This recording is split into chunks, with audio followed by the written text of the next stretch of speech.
Hi everyone.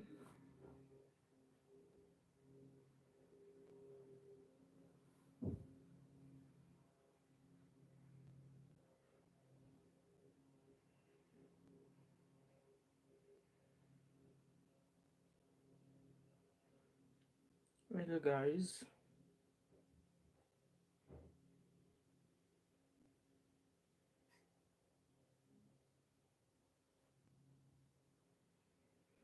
Come on in. I'm just waiting for the 1 minute countdown and we shall get started. Alright.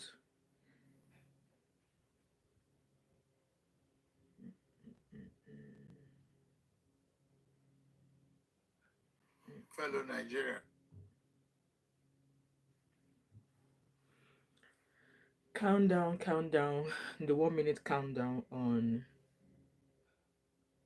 my screen and then we shall get started. Okay.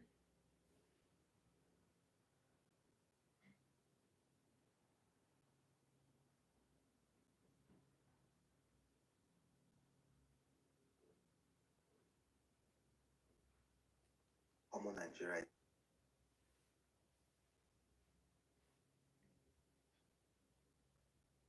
Guys, come on in.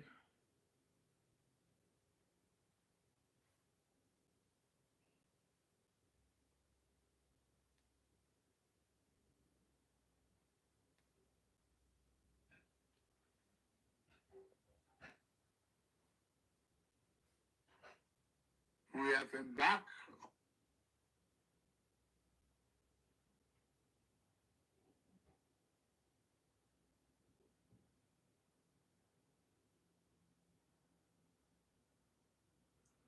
Guys, come on in.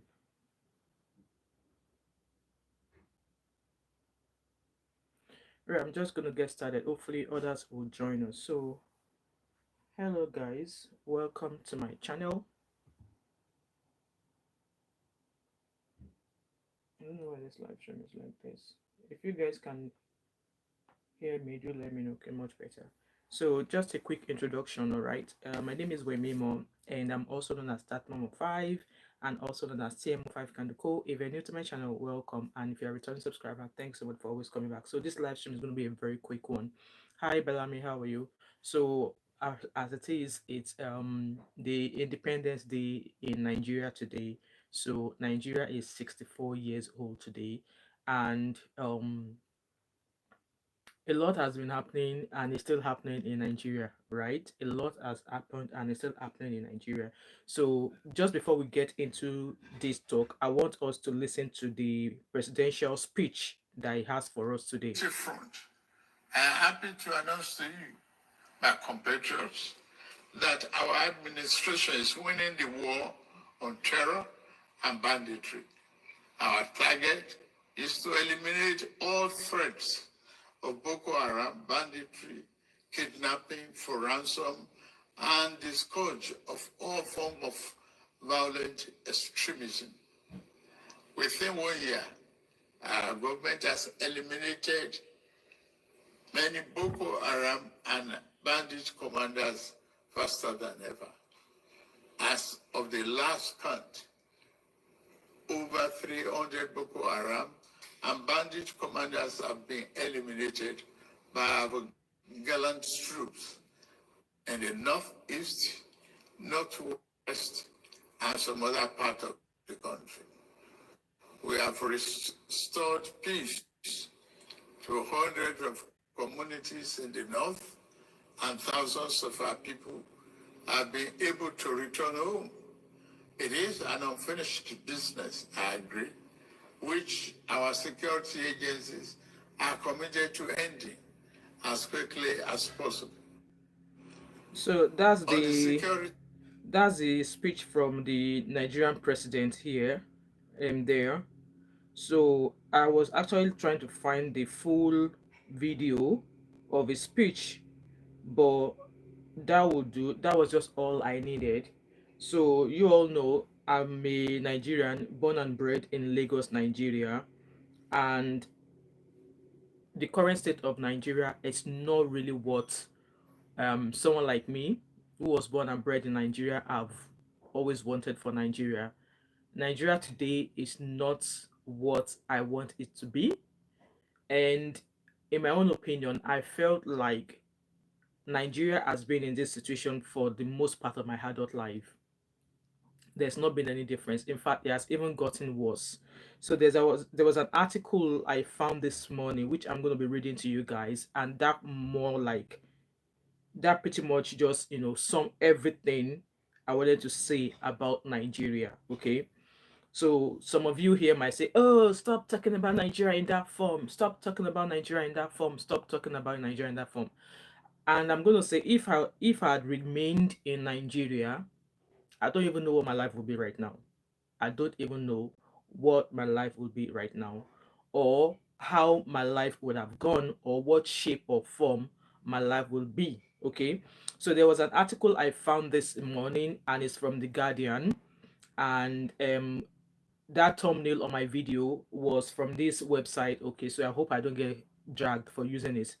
So there was an article written that Nigeria at 64, economic hardship, political rifts overshadow celebration. So it was written by Muyiwa. It was written by a couple of writers: Muyiwa Adeyemi, Geoff, Toby Awodipe, Kende, Kingsley, Collins. A lot of people like that. I will leave the link to this article in the description box of this video once I finish this live stream. So the article says, in just I itemized: one, cost of living crisis, high energy cost reminds citizens of institutional failure. So as it is, this article is pointing at Nigeria for failing as an institute. And do I agree with that? Yes, I do. Two, countries still in search of unity and development. Yes, when we're talking about unity, look at the past few months, what has been going on between the Yorubas, the Igbos. There's tribalism. Tribalism at its worst. In this past few months of this year, tribalism has been in its worst in my adult life that I've ever seen it. Like, in fact, the word tribalism, I don't hear it often. But in the past 3 months, I've heard it, I have seen it, and in fact, somebody has actually been tribalistic towards me a few times on this channel. And what is the need of that? That's arising as a fact that Nigeria currently, to me, in my own opinion, is a failed institution. Development, there's still so many roads that have been left from one president to another president to whatever president that are still yet to be fixed. I've shared the story of when I was in Nigeria 2 or 2.5 years ago. There's a road called the Lagos Ibadan Express Road. I can't remember for the life of me, since that road has been under repair and it's still not been done. Mind you, this was a road I left when I this was a road in the country I left when I was 19 years old. And I went back to that country when I was 38 or 39, and that road was pretty much the same as I have left it. So there's lack of development. There's so many roads, so many unsafe structures. There's so many things that needs to be developed in Nigeria. One of them also is our schools. We have, just as we have private schools here in the UK, just as we have local schools here in the UK, there are private schools in Nigeria, there are local government schools in Nigeria. Local government schools in Nigeria are nothing to write home about. If these local government schools in Nigeria are nothing to write home about, how do the middle class or the lower class people in Nigeria, how are they meant to give to their kids education that we have always vowed for, education that we have always voted for? For me, I'm a stern advocate that you send your children to school. It might be hard, but if a lower class person in Nigeria cannot afford a private education for their children, what then has our government done to make sure that the services, the education that should be available in local government schools are there for those people who have the middle class or lower class, so that they could send their children to such schools? There's been so many videos here on social media of where classes we've seen a few videos of schools with no chairs for students to sit in. There's no roof over the building. It's just mind blowing. It's mind blowing, and it's sad. It's sad that something that a country like Nigeria, our local primary schools, local secondary schools that are meant to be funded by the government are nothing to write home about in terms of infrastructure, in terms of adequate teachers, in terms of maintaining the educational curriculum 6334.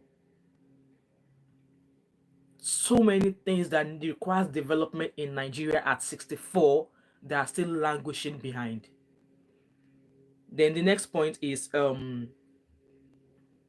sorry guys, there's an advert there. So the next point is ethnic groups demand restructuring, new constitution. I'm going to tie that to tribalism. The fact that people are like, oh, if Nigeria is going to separate, let Nigeria celebrate. APC is winning in in this city. The other one is winning in this. Like, it's all a game of here and there. No one voice, no solidarity. Nigeria is all over in pieces at 64. Nigeria is all over in pieces at 64. Let's move on. I'm still going to read the article for you, but these are the points that I was able to pick up from the article, okay? And then the next one is greed, corruption, bane of modern Nigeria, says Afenifere. Greed, we all know, in the recent happenings between Very Dark Man, Bobrisky, EFCC, the Falana Chambers, and many more. Greed. Our political parties, our political government, all of the official government arms, they are all riled up with greed. They can't stop embezzling money. And one that I will not forget so quick is the issue of Yahaya Bello, who embezzled billions, billions as an ex-governor of Kogi State. Till today,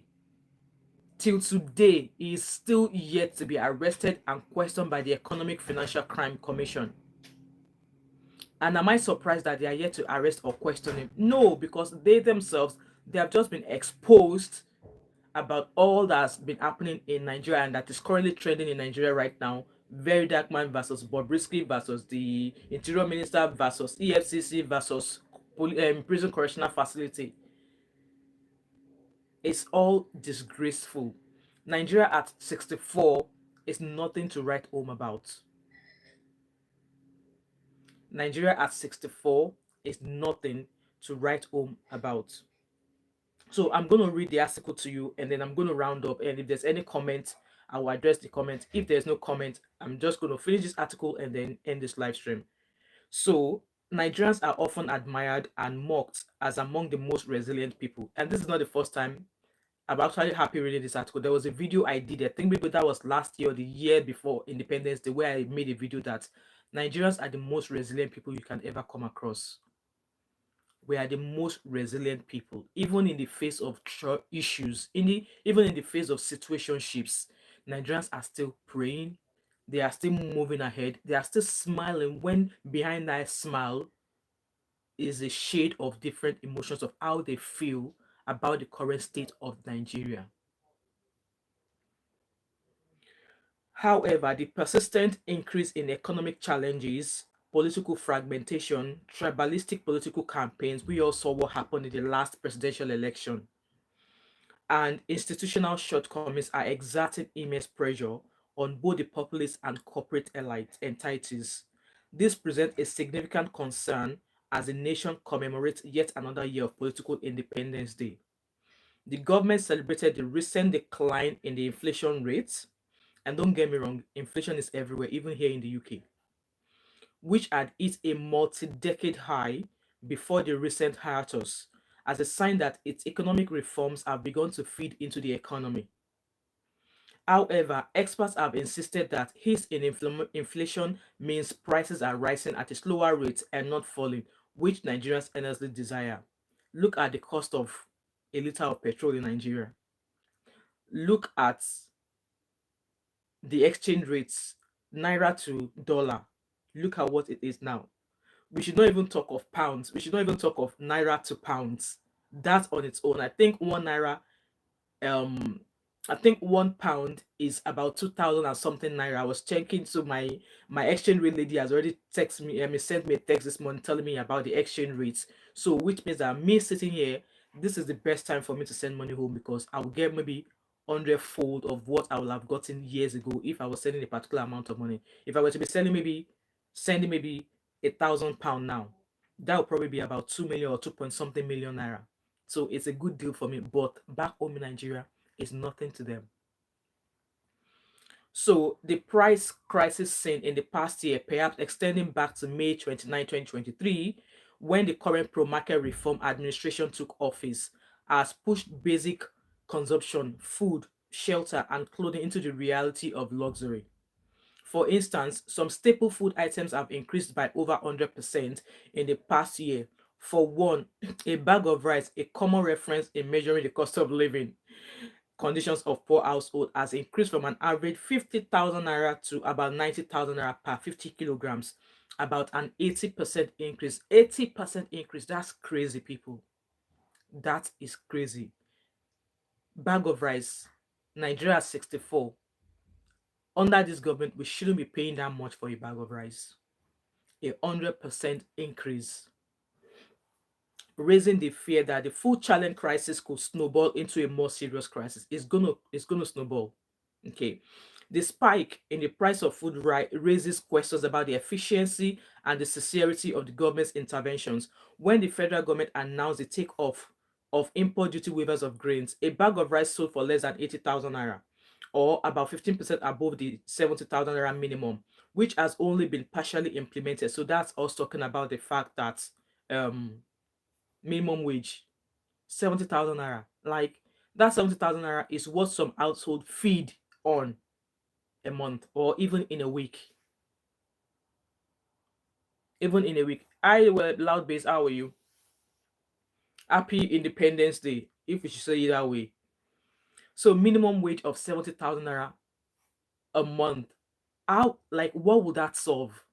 It can't even buy a bag of rice, even if that is what an entire household are going to eat. It can't even buy a bag of rice. Let's keep reading. Loudby said to fill your car fuel tank is 65 to 7. Can you imagine? Can you imagine how long would that last you for? A full tank of fuel. How long would that last you for? Loudby said, which independent? I'm wishing you as a Nigerian to a like from a Nigerian sister to a Nigerian brother. I believe you're a brother. I'm wishing you now, Abby. So let's keep reading this article because I read this article and I was shook to my bones. And I said, no, there's no way. Even if this is just all I read on my channel for Independence Day today, so be it. Okay. The rising the rising cost of food means an increasing number of citizens are foregoing other consumption, including health and education for food. Some research organizations suggest that Nigerians spend above 60% of their income on food. Yes, especially households with multiple children. For example, if someone like me happens to be in Nigeria, I don't even know how much I'll be consuming every week in terms of money for food. Lack of shelter, and that's been an age-long thing. You need to go to all those Morocco area. I've seen a video that BBC made about that area in Lagos, and I was disappointed. I was disappointed. Lack of shelter has become a major crisis.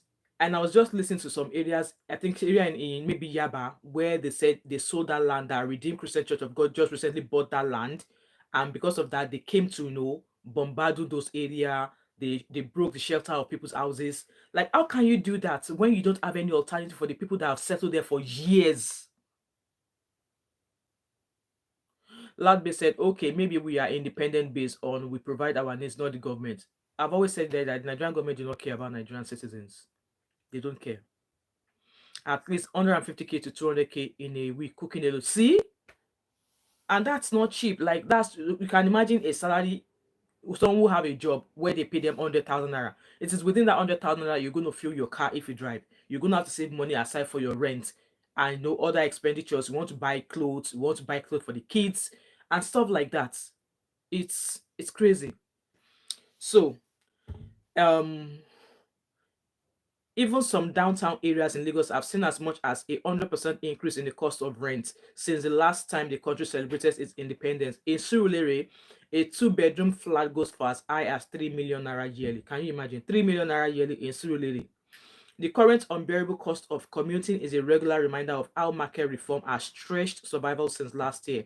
Since October, premium motor spirit has moved from an average of 630 naira per litre to about 1,200. And I believe as of today, I'm sure I saw something that says that per litre is about maybe 1,300 and something. And since May, when President Bola Tinubu assumed office with a message of hope, the price of the essential commodity has climbed up by over 500% from 190 naira to 1,200. Loudby said, depends on where you go rent house. But they said in Surulere, a two-bedroom flat is almost 3 million naira in Surulere. That's Surulere that me I used to know. The Surulere that me I used to know. With the Nigerian National Petroleum NNPC unable to meet several deadlines set for the commencement of the Port Harcourt refinery after rushed mechanical commissioning, the challenges in the downstream escalated with Dangote refinery over crude supply and product offtake from the facility. Kantam, tell your father to come take me back to Nigeria, you freaking bastard. I'm going to leave you here to keep listening to what I have to say. Tell your father, okay, wherever you are, to come take me back to Nigeria. Let him try, and he's going to die trying. Although Tinubu, who doubles as a petroleum minister, vowed to ensure the price of PMS remained at 630 naira per litre in less than a year, but that's not happened. The president backtracked, allowing NNPC, which was already plunged into a $6.8 billion petroleum product debt, to increase the price of the white product. Can you imagine that? This comes amid the increase in electricity tariffs by over 400% for consumers under banding. And what is this banding? I'm here. They are trying to copy people in the abroad. What is this banding? Banding electricity. Electricity, is it not the same voltage? Is it not the same watts that is being used? So why is it being banded? Why is it being graded? The Minister of Power, Adebayo Adelabu, boasted that the country is now enjoying electricity. Well, I've heard some content creator here on YouTube saying that the area they live, that they have constant electricity, but that is not the same for every city in Lagos or every city or every town in Nigeria. Loudbase said Lagos has constant power supply these days until yesterday, blackout till this morning.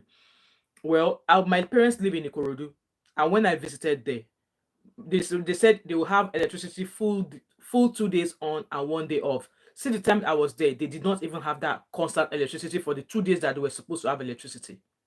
So I guess it's some areas in Lagos, not the entirety of Lagos. So, and 40% of consumers now get 20 hours per day of supply. However, most consumers insisted that supply remained epileptic, and I will agree with that because my parents did not get constant. They were meant to get 48 hours constant electricity. Out of that 48 hours, maybe they got 20 hours. Since 2013, the wholesale electricity market in Nigeria has never invoiced more than 4,000 meg white, whatever it is, MW white, in a monthly invoice to distribution companies. Some stakeholders noted that the 12 million registered customers only account for the known energy users, excluding an unknown number of illegal connections. Yeah, there will be legal connections because you've made electricity fee unpayable or unmanageable for people to pay. Loudbase said for a month now, never. Oh, that's good. Well done. That's good. That means the area you reside is a very good place then. That's good. I mean, that's commendable. So, a market analyst, Lanre Elatuyi, noted some improvements in electricity supply for Nigerians connected to the national grid, but cautions that challenges remain, especially for industrial and commercial customers still reliant on captive generator. In quote, there's been a degree of reliability in supply compared to what we used to have, but it is not yet who do you. I don't know what it means by who do you, said Elatri. He noted ongoing reforms, including the impending transition to a competitive wholesale electricity market and the regulatory autonomy granted to states to legislate on electricity distribution. He said the federal government is working to expand energy access in rural areas through the World Bank and the Rural Electrification Agency's DES program. Right, this article is quite long, right? It's a long one. I don't think I'm going to finish reading it in half an hour, okay? But the summary of this article, which I'm going to mention those points again, the summary in this article is this. Let me give you guys a summary, and then we'll talk about other things, and then we'll round up. I don't want to be here for a very long time. So the summary of this whole article is the fact that cost of living is rising. High energy cost is reminding citizens of institutional failure. And yes, I agree that Nigeria, I'm not apologetic about it, is an institution, is a failed institution. Country is still in search of unity and development. There's no unity in Nigeria. Lots of things are yet to be developed in Nigeria. Ethnic groups demand restructuring new constitution. We all heard about what's happened in the past. Igbo, Yoruba, this, that, this. Hi, child, how are you? There's so many things going on in Nigeria. And also, there's greed, corruption, bane of modern Nigeria, and all of that. So, with that being said, like I've always said here on my channel, I am a Nigerian. Even though I live somewhere else, I am dual citizen. I've got dual citizenship now, if you call it that way. I still want to be able to go back to Nigeria. It's my hope and plan to retire back to Nigeria. And I'll just come here for all this, right? And the current state of Nigeria is, I'm not happy about it. And for me, my concern in Nigeria is, okay, if I decide to come back home now, what job, what work will I do? Even with my qualification, with my years of experience of my job, what qualification? I mean, where would I work? Would they be able to pay me? Will whatever they are willing to pay me, will I be able to live comfortably on such income? So thinking about all of that, I don't think I'm encouraged to come back to Nigeria for good. Look at the education system in Nigeria. 6334. You spend 60 years in primary school, 3 years in GSS, 3 years in SS, and 4 years in secondary in university. How many of you watching me here today know of someone who went to a government university in Nigeria and graduated in 4 years? Without any break, without any strikes, without any issue or something whereby leading to the campus or university being shut down. Let me know in the comment section. As for me, I have two sisters. Their degrees were 4 years, but I can guarantee you they spent more than 4 years. If it's not one strike, two, there's a fight, they've locked the campus, they've done this. Tell me how many Nigerian students who attend a government-based university are actually going to university and spending 4 years exactly. How many? And then they finish from uni. Most of them don't have a job. Both of my sisters, they are graduates. The job they are doing right now, it's not what they went to uni to study. One, I believe, one studied business marketing. I can't remember what the other one studied. And one is, both of them, like I said, they're both graduate. One is into estate management, and the other one is working in a university, in a medical department in a university. So, which means that, for example, if fresh out of secondary school, my desire was to become a lawyer. My desire was to study law. After studying law, what will I become? Will I be a charge and bail lawyer? Would that what it would be? Or would I even have been able to continue with the current state of Nigeria? No. And that aside, look at the government primary schools. Like I said, guys, I've seen buildings of primary schools that are meant to be looked after by the Nigerian government. These schools are nothing to write home about. They have no roofing, no furniture for students, and you look at the students, being dressed. I would imagine the way the kids or the students are dressed is dependent on their family, their parents. But the state of the school does not even encourage. It's not encouraging for parents to say, "Oh, let me send my kids to school." Me sitting now here, I did not attend a private school. I attended a Lagos State government, um a school like funded by Lagos State, which was Maryland Comprehensive Secondary School in Ikeja. That was the secondary school I attended. And if that school, it was the same, was what it was then back in Nigeria, I might just, if my kids are back in Nigeria, I might just be able to send my kids to that school, with a couple of exceptions. That the kind of math teacher I had, that we don't have such math teacher. That the type of government teacher I had, that such government teacher does not remain in that school. That the type of biology teacher I had, thank you, Happy, for that. That the type of um biology teacher I had, that I never had such teacher. But Maryland Comprehensive Secondary School in Ikeja, I love that school. And like I said, if the standard of that school is the same as what it was then, I might just be able to pull my case there if I ever find myself in Nigeria. But then I can't speak of what that school is right now. I can't speak of it. Let's go on to the 70,000 naira minimum wage. How do people survive on 70,000 naira? Good morning, Abby. How are you? Happy independence. How do the government expect people to live on 70,000 naira monthly? How? Like I said, 70,000 naira might just be what some families spend on electricity every week. There was a video I saw on Instagram where a father was like, how long ago did he bought electricity or paid for something? And the son was like, oh yeah, daddy, it was like how many days ago? 100,000 naira gone. And some people, their job might not even pay them more than 70,000 naira. Abby, you are laughing. It's a proper 64th independence. So the minimum wage of 70,000 naira is nothing. It's nothing.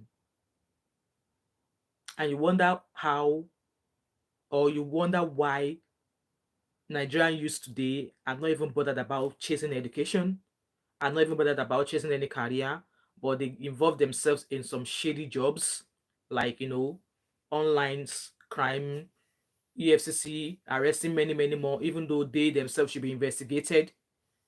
You wonder why online scam and all of these things is so everywhere in Nigeria. You wonder why people are going into rituals to get rich quick. You wonder why some people are now turning themselves into bandits and kidnapping people everywhere. You wonder why there's a rise of that in Nigeria. You wonder, like, we can keep going on. We can keep going on. We can keep going on. The state of Nigeria is, that aside, let's talk about the policing, security in Nigeria. I was watching a video. In fact, I was actually going to do a live stream to come talk about that, where some police officers were caught or were videoed, were recorded dealing with some youth cop Nigerians, extorting money from them. Like, how long is this going to go on for? How long is this going to go on for? How long is that going to go on for? The police department that is meant to be protecting and like giving security, they are the ones making life unbearable for people. I want to try and find that video. I had it before, but I don't know why I deleted it.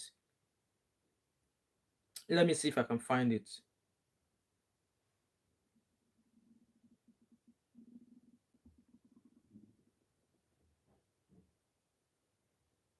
It's crazy. The Nigerian police are one of the people. Abby said, we wonder why police and the likes to do all this nonsense just to get extra. Exactly, because they don't even have. There was a video of another soldier again that said that where they were living is a swamp. They send them from one town or one city to another. They can't even provide proper accommodation for them. In essence, I don't blame them, but again, I can blame them if that job that you find yourself in is not paying your bills. Find another job. It's not a must remain a police officer. It's not a must remain a police officer. It's not a must remain a police officer. I'm trying to find that video so we can listen to it. I can only see the post about them being arranged for trial, but I'm sure that video is somewhere. I mean, because if you're in a job and the job is not paying the salary you expect, why are you still working there? Leave. Leave. I can't find that video, but I'll just read the news to you guys because I think I find that news here. Yeah, I found that news here. So Abby said it's only the Air Force and Navy that try to give their staff good standard accommodation, and that's a commendable. Absolutely, yeah, they are doing great with that. The question is which job? Jobs aren't even readily available for that. Well, that's true, Sha. Anyway, it's true. So this is the image of the 4 police officers that were extorting innocent Nigerians that were just going, youth corp members that at the end of the day, the money that the government gives them monthly is not even enough for their own upkeep. So it says here that Nigerian police begin trial of officers caught in video threatening to shoot corp members after 1 million naira extortion. So they extort 1 million naira from innocent Nigerian students. and then they still threaten to buy them. The Nigerian police force on Friday began the orderly trial of its personnel captured in viral videos when they threatened to shoot 3 National Youth Corps Services members in Lagos State, Nigeria. It was learned that the officers were allegedly involved in the extortion of 1 million naira from 3 NYSC members in Surulere, Lagos State on Thursday. Can you imagine? Police officers that should be upholding security, they are the ones doing otherwise. So someone like me now, I made a comment while I was on live stream a few days ago that if I were to come to Nigeria, I'm going to be going everywhere in a convoy. And it's just not an ordinary convoy, a security convoy. As long as it's my money that is paying for it. And somebody was telling me that, oh, I'm exaggerating. This, this. Like, seriously? Are these the officers I want to protect me if I call to say something is happening in my house in Nigeria, or if something is happening to me on the road in Nigeria? Hell no. Hell no. Hell no. I'm still finding there are some other things I really want us to talk about here, but I can't find it. But let me go to this news channel.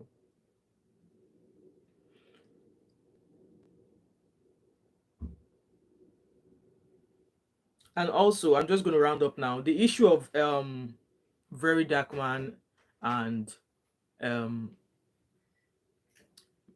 VDM and Bobrisky. Nigerians, they can never take us seriously. This government, Nigerian government, can never, ever take us serious. And why do I say that? There's a video of where Very Dark Man was in the court with VDM, what was in the panel yesterday with Very Dark Man, and I want us to listen to it. And then you let me know what you think of that video, because I've got an opinion. And hence why I said that this government can never take us serious. Good afternoon, everyone. I'm not very good with protocols, so I'll just say all protocols observed. My name is Benjamin, I'm a lawyer, and I'm also a troublemaker. Thank you.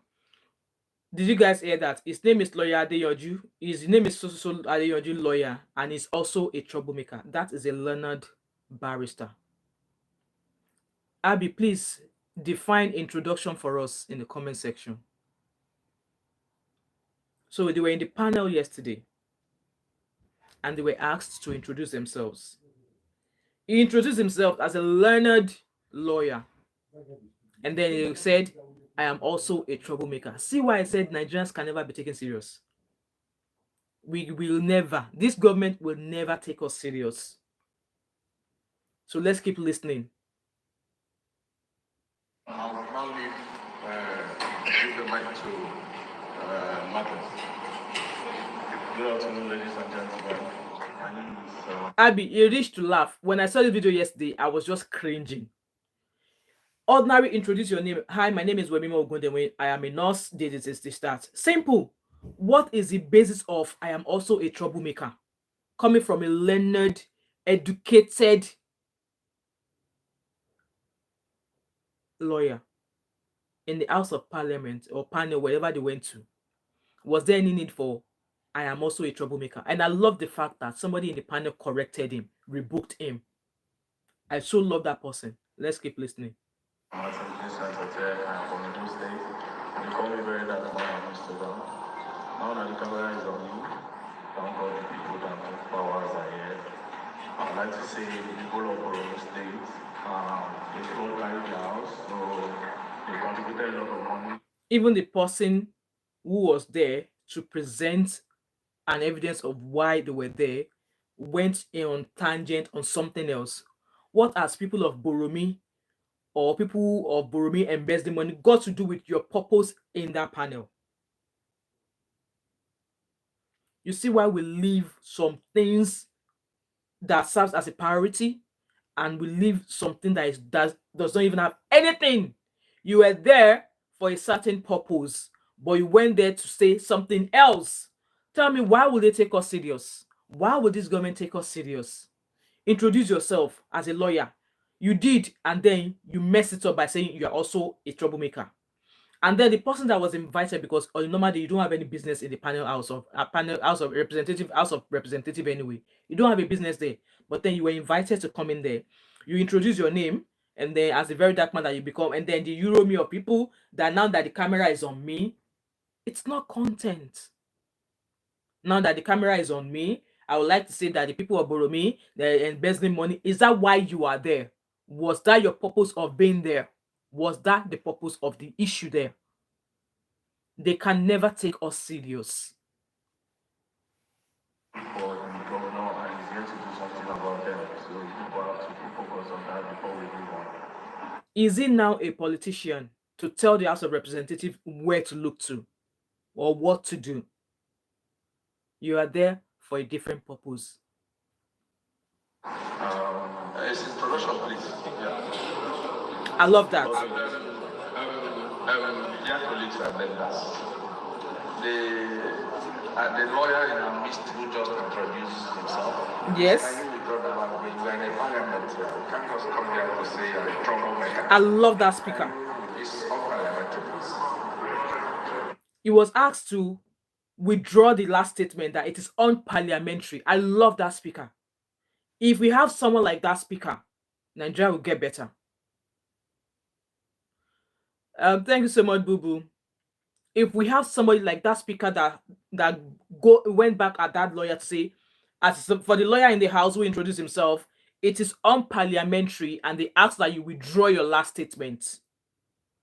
If we have such a speaker in Nigeria, I can guarantee you Nigeria will get better, because I don't give a freaking whatever. If you're a lawyer, introduce yourself as a learned person. You are a lawyer. You went to school. Like, Abby, you've not given me the definition of introduction. Introduce yourself. Now we're such a chaos. Exactly, such a chaos, and we want to be listened to, and we want Tinubu to listen to us. We want Kurubu to listen to us.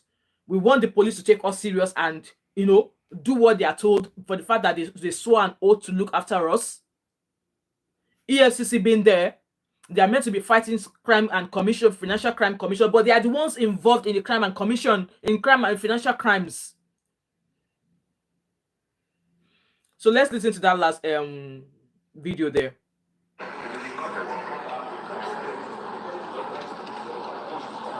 Yes, the trouble I was referring to is good trouble, not bad. There's no explanation for what kind of trouble. Just withdraw the statement. Very, very good. Troubles towards the development of our nation. Just introduction one from you. See! I've done the intro already. See! I respectfully withdraw if there's any misleading. Thank you. Like, is education actually a scam? Even so, for some people that went, he was given the mic again to withdraw the statement, and he still went on to say, the trouble I meant is the general trouble of Nigeria. Like, what the F? That is not what they asked you to do. Thank you, Jari. Abi said, introduction is a formal presentation of one person to another, in which each is told the other's name, occupation, etc.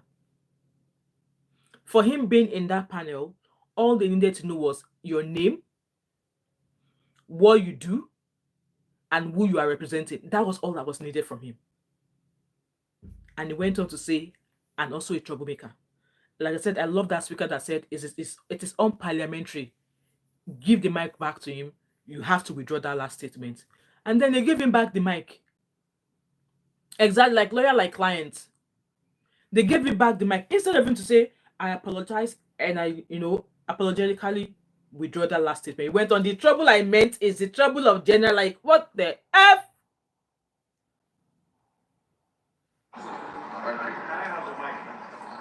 So that was that. And you expect Nigerians to be taken seriously. We cannot be taken seriously, guys. We cannot be taken seriously.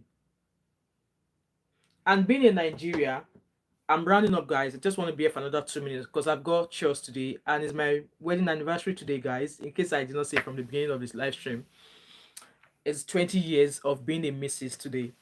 Anna's expression, how are you? LOL, he said it's good trouble, but that's not part of introduction. That is not part of introduction. So I'm looking all glamorous today, No, I've not got a full face makeup on. It's just my brows and my eyes. That's all I've got done. Because I'm not going anywhere either to celebrate. I'm just going to be in my bed after today, after this live stream.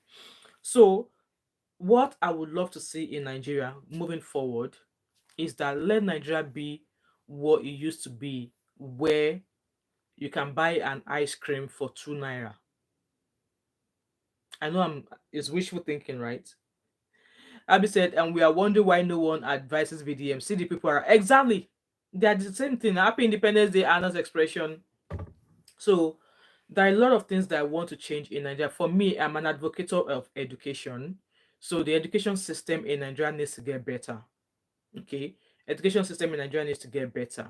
Like all of the local government funded primary schools, secondary schools, they need to provide infrastructure. They need to provide all of those things, because at the end of the day, we keep saying children are the future of like children are the future of tomorrow. How if all of these basic amenities are not available for them? Boo Boo said, like a criminal being put on the stand to represent themselves as not guilty and incriminates himself. Absolutely. What other things would you and I want to see in Nigeria? So this is me speaking. A lot of you might have something else that you want to, but I want Nigeria. Thank you so much, Abby. Thank you. Amen. Amen. Amen. I want to see the economy, especially in Nigeria. The inflation is rising by the thousand. I want it to go back to where it used to be. Let people be able to buy a bag of rice for 10,000 naira or 20,000 naira again. Do better with the minimum wage. The minimum wage of 70,000 naira is nothing. Complete all bad roads, infrastructures, make it work. If you're going to move people from a place because they've settled there because it's not where they should be settled, you can't just move people suddenly. Yes, maybe at some point you give them a notice, but if they don't have anywhere else to go, you need to be able to provide them with somewhere to be. And then people like that, that's where they've settled all their lives. Abby said the average Nigerian graduate is a mess. I'm sorry, they might as well not be educated. Exactly. Finish university and this exactly. There's nothing. During the protest that was carried out the last time, this man said that he has a 13-year-old son who is into programming. Can you imagine? Even if that boy did not go to school, if he's able to get maybe just a laptop and unlimited internet and maybe a couple of softwares, that boy will go to greater heights. Make our systems work. Our police officers, make them, they should do what they are meant to do. This issue of extorting money, all this unjust extrajudiciary fines, where you go to a police station to report a crime, police will tell you have to pay for a pen to write your statement, or you have to pay for pen and paper before you write a statement. And then luckily you are able to give them something to write a statement. Before they can follow you, they will tell you they don't have petrol in their fuel or in their vehicle to go to access whatever you are complaining about. All of that needs to stop. And this issue of bribery and corruption has to stop. EFCC. EFCC now. I used to hold them there, but now they are below my feet. Because from what has happened in the past few days, they are a disgrace to Nigeria. And you and I, as a Nigerian, we need to start rewriting the wrongs that has been done on our behalf. Because I'm a Nigerian. Most of the things that are being done right now, maybe before I even learned to speak, or even before I became aware of what's going on in Nigeria right now, we need to learn to start on writing those things. Look at what the South Africans are saying about Nigerians. Look about what the Ghanaians are saying about Nigerians. Look at what the mess some Nigerians are doing and getting themselves involved with anywhere they find themselves abroad.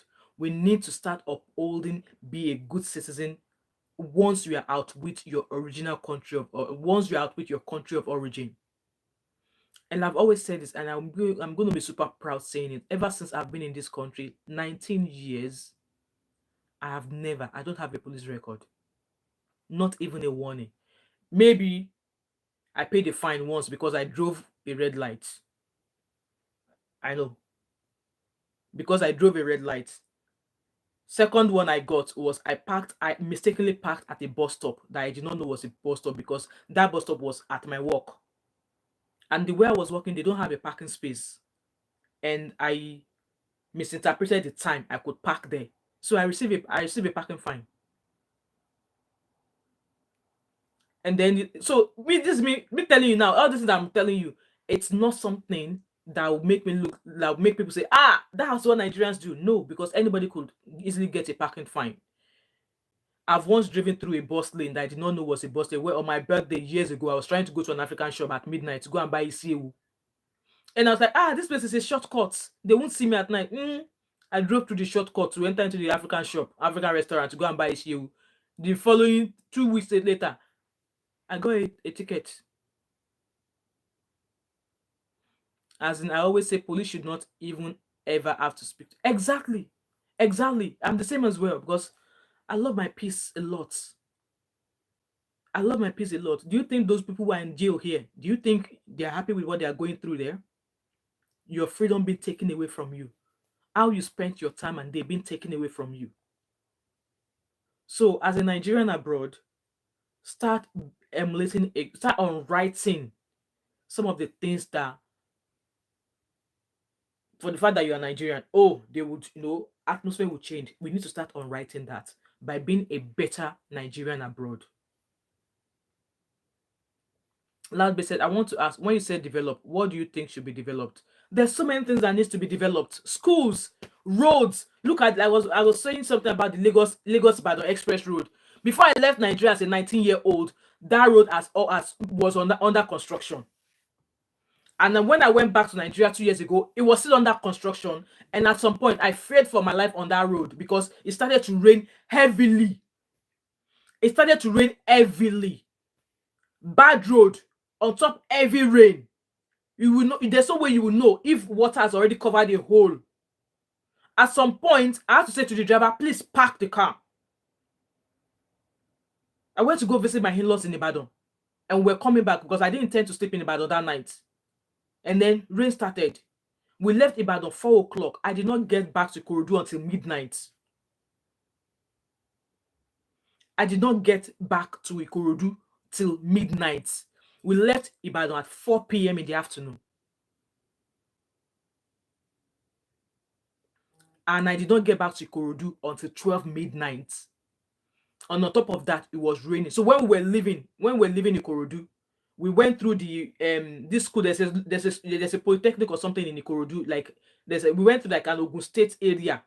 There's like a back road that you can, if you're in Ikorodu or Jota area, or if you're in Ikorodu and you want to go to Ibadan, you can go through that route rather than going all the way to Ojota, K2, and then going to Lagos Expressway that way. If you don't want to go through the Redeemed Christian Camp, if you don't want to go through that route, you can go through the Ogun State back end of Ikorodu. That was the route we took when we were going. That alone, the roads there too, no be my. That alone, a journey that should have been like maybe 2 hours. It took us 3 hours to get to Ikorodu through the back road from Ikorodu and then coming back. So many things need development. Schools, the roads, basic infrastructures, things that it should be a basic thing. What is business admin, not marketing? Yeah, I think that was the course. I'm not sure, but I'm sure what she studied is in relation to business or something. It's been long. I don't know what courses they have available in Nigeria. So many things needs to be developed. So many things, and it doesn't have to be infrastructures alone. Our officers, police needs to be reformed. Police needs to be reformed. Airport services needs to be reformed. All of this lack of high cost of food, people just inflating food when they've not actually bought it at the price they've bought. So let's say for instance they bought the food they are selling. They bought a bag of rice for 50,000 naira, and on a normal day they should resell for 60,000 naira. But because they know that things have changed in Nigeria now, they inflate it by 80%. That should stop. I can go on and on. Healthcare. There's no free healthcare in Nigeria. It's fine if there's no free healthcare in Nigeria, but make it available so that the people that even have money can even come. God help a lower class Nigerian citizen fall sick now. If they go to a local hospital, which is a government-run hospital, they will be lucky to even be attended by a qualified nurse. Talk more being seen by a doctor. I hope you guys understand where I'm coming from. These are basic things that should be readily available for citizens, but we don't have it. But we don't have it. You know what, guys? I could go on and on and on and on and on and on. Nigeria should do better at 64. The rich are getting richer and the poor are getting poorer. That's just how it's going to go. And it's going to keep going that way. Political thuggery everywhere. People cannot vote and be safe. People cannot vote for who they desire and be safe. No, it can't happen in Nigeria. At times, it's just that I don't know if at times I always wonder why I was even born in Nigeria, because even when I speak at all, people know straight away I'm Nigerian. Can I hide it? No. Hence why everywhere I go, I try to comport myself. You know where you go that you find my name in any shady thing. You won't find my name in any shady thing, because I want to be a respected Nigerian. I want to be a respected Nigerian. So yes, I still want to come back to Nigeria. And my opinion stands. If I come, I'm going to go everywhere in a convoy. And the last time that I went back to Nigeria, I was never, in fact, I think I only took a public transport once, because I just want to have the feel of it. And I regretted it. I regretted it. It was too messy, too tiring. You need to see how I was clutching my handbag, because they already did me while before I left Nigeria. I went to Kurudu to go. I went to Dumota to go and get some supplies. They used razor blade to rip my bag underneath. In fact, let me show you guys how they rip my bag. So I had a bag like that. It was one cheap bag like that. Oh, I had a bag like that, and I was in the. You know how you enter Molue when you are going to Dumota? You know Molue is cheap. This was before I got married. Though. This was before I got married, and I was carrying my handbag like that. I was in the Molue but I was I was on that bridge where all the buses starts to stop, and then you can get down from. I was just stepping out of that bridge, and somebody just tapped me and said, sister, there's a hole underneath your bag. I said, oh, okay. And when I go to the razor, they've razored the bottom of that bag like this. And what did I lose? I lost my phone, my Motorola, that silver Motorola, very sleek, very sleek Motorola X something. Public transport, you are laughing. And that phone, that was the first phone my boyfriend gave me. My boyfriend then, my husband. That was the phone he gave me. It was brand new cha-cha-cha Motorola. It was very, very sleek. Most women were using that Motorola phone. Very portable, sleek like that. That was the thing that the person. Meanwhile, in that bag, I had almost 250,000 naira in that bag. What saved that money was because I had scarf, like shawl and stuff. I had it in the bag. So because my phone was heavy, it was the stuff that was in the bottom of the bag. So it was easy for that person to, take the bag, to take the phone. But the cash was sitting at the top of my, my scarf in my bag. Since then, I learned. Loud Base said, we need to evacuate this country to Britain so Britain can come back and repair it. Loud. You know what? Nigerians, the government has the chance of repairing it, but they are not, because embezzling will not allow them do so. No be Oyinbo people colonize us. Do you think they still don't have business dealings with Nigeria? Look at the case of the Nigeria bought jets and China withheld it because Nigeria did not pay gbese. Why is that? Guys, I'm going to round up. We can keep going on and on and on and on. But one advice I'm going to have for you, I'm going to give you before I leave as a Nigerian who is in Nigeria. Try your best to stay alive. Try your best to stay alive. If you see a lockback coming your way, even though you don't have anything to hide, if it is safe for you to take the next turn, please take the next turn. Avoid them at all costs. Try to stay alive, because na person will buy himself own. We don't buy with that. Just try and stay alive. This is independence. I don't see how celebrating 64. We should be praying. We should be fasting. And that's what they're telling us. We should be praying and be fasting. Abby? Anyway, guys, this is the end of my live stream for today. I'll see you guys at 12 o'clock today so we can come dissect CCME and that Twitter debate that they had today. Loudby said, do you know how much police make just standing on the road? Hence why they should be scrapped off because they are not useful to us. If old chief they rob pow pow pow now, they'll be the last person you will see on the road. So I rest my case on that. So thanks so much, guys. Again, happy Independence Day. I'll see you guys again at 12 o'clock West African time. So we've got another live stream at that time, and then there's going to be another live stream at 9 o'clock West African time this evening. I've got them all scheduled there. Go turn on your post notification, and when you are coming at 7 o'clock, bring anniversary gift from you. You can super chat me, bring anniversary gift for me. Anyway, guys, thank you so much. Happy Independence again. Stay safe, stay wise, and I hope to catch up with you again. And if you're new to my channel and you've not yet subscribed, what are you waiting for? So don't forget to like, drop a comment in the comment section, subscribe if you've not yet done so, comment, share, and I'll see you guys later. Thank you so much, Abby. Thank you, Loud Base. Peace out.